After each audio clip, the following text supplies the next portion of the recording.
राम राम जी सबको, जय माता दी। कैसे हो आप सब? उम्मीद करती हूँ सब ठीक हो गए। कहानियों का पिटारा चैनल पर आपका स्वागत है।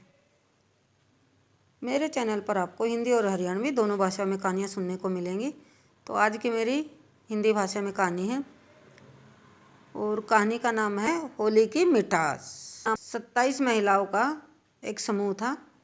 जिंदगी व्यस्त थी और इसी चक्कर में पड़ोसी की भी खबर लेना मुश्किल है, क्योंकि ज़िंदगी ऐसी है सबकी कि पड़ोसी की भी हम खबर नहीं ले पाते, इतनी व्यस्त ज़िंदगी है सबकी।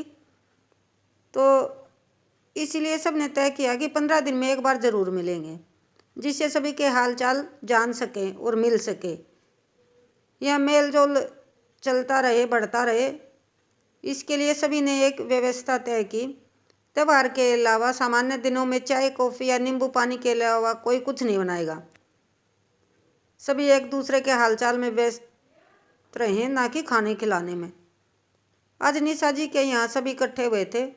उनकी पड़ोसन गायत्री जी के यहाँ लगभग गेट टुगेदर होना तय हुआ था, क्योंकि उनके हाथ के मावे की गुजिया सभी को पसंद है। और होली तो वैसे भी गुजियों के नाम से ही जाना जाता है कि होली पर जब तक गुजिया ना खाई जाए तो होली का त्यौहार पूरा नहीं माना जाता। कह रहे गुजिया खाने से ही होली में मिठास आती है। अचानक सभी का ध्यान आया, गायत्री जी तो अभी तक नहीं आई, जिसका जिक्र चलते ही निशा जी उदास हो गई। उन्होंने बताया गायत्री जी के बेटे बहू ने उन्हें घर से बहुत दूर कर दिया है। इस वक्त वे दूसरे शहर में अपनी बेटी के यहाँ हैं। सब चकित रह गए।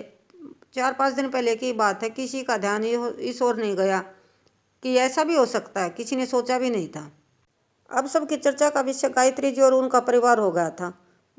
2 गुट बन गए थे। किसी का कहना था कि गलती गायत्री जी की भी थी, बहू तो बहुत दखल देती थी, वो अपने काम में बहू को कोई भी काम नहीं करने देती थी। तो किसी का कहना था कि दोनों हाथों से ताली बजती है, कभी एक हाथ नहीं धुलता, दोनों हाथ साथ मिलकर ही धोए जाते हैं। अभी की पीढ़ी की मानसिकता की भी अब क्या उधेड़ी जाने लगी कि माँ बाप का तो लिहाज ही नहीं आज तक कल बहू बेटियों में। उनको अपनी पड़ी रहती है, उन्हें किसी से मतलब नहीं है कि सास के साथ क्या हुआ, उसको क्या तकलीफ है। बहुत सारी अटकलों को सुनते सुनते अचानक चित्रा जी ने कहा, गलती किसी की भी रही हो, घर गायत्री जी के पति ने बनवाया था, उसके पति अब नहीं रहे, इसलिए वह उनकी आपस में नहीं बनती। तो इसका मतलब यह नहीं है कि बहू बेटे गायत्री को निकाल ही दें। हालांकि अलगाव तो होना ही नहीं चाहिए। अलग तो किसी समस्या का हल नहीं है, अलग होना कर बैठना।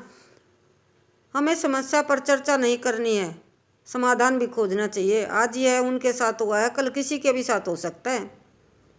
तो हम क्या करें, कैसे दखल दें उनके मामले में? अपने हाल में रहने वाली अति व्यवहारिक जसोदा ने कहा। चित्रा जी ने जवाब दिया, यही तो हम सभी में कमी है। हमारे अपनों में से किसी के साथ गलत हो रहा है तो भी हम कुछ नहीं कह पाते। हमें क्या, ये वाला एटीट्यूड हम अपनाते हैं। हमें क्या मतलब है किसी की ज़िंदगी में क्या हो रहा है क्या नहीं, हम तो अपनी मस्ती में हैं। तभी ग्रुप में से सबसे युवा सदस्य स्वाति ने कहा, आप बताइए हम भी क्या कर सकते हैं। हम जाकर गायत्री जी को भी ले आए, पर उनके बेटे बहू सुशील और शीला को आखिर किस तरह समझाए। जना जी ये जो है कॉलेज में प्रोफेसर है, तो वो बोली इन दोनों का बहिष्कार करके। कैसे? एक साथ सब बोले। सभी बोलना बंद कर देते हैं और अपने अपने घर में भी सभी को कह देते कोई बातचीत नहीं करेगा उन दोनों से। पर मेरा बेटा अनुराग तो सुशील के साथ बचपन से पढ़ा है, उसे कैसे कहूँ? सुधा ने कहा। कहना ही होगा, चित्रा बोली। हम उनसे कोई बातचीत नहीं करेंगे तो उनके दिल को बहुत चोट लगेगी। हो सकता है वे दोनों भी समझ ले, और किसी को अकेला कर देने से क्या होता है, ये भी उनकी समझ में आ जाएगी। एक उम्मीद के साथ सभी अपने घर चले गए। अगले दिन सुबह दूध लेने निशा जी बाहर आई, सुशील भी बाहर आया। नमस्ते कहा। नमस्ते आंटी जी। निशा ने अनसुना कर दिया और दूध लेकर अंदर चले गए। थोड़ी देर में अनुराग उधर से निकला तो सुशील ने आवाज़ लगाई।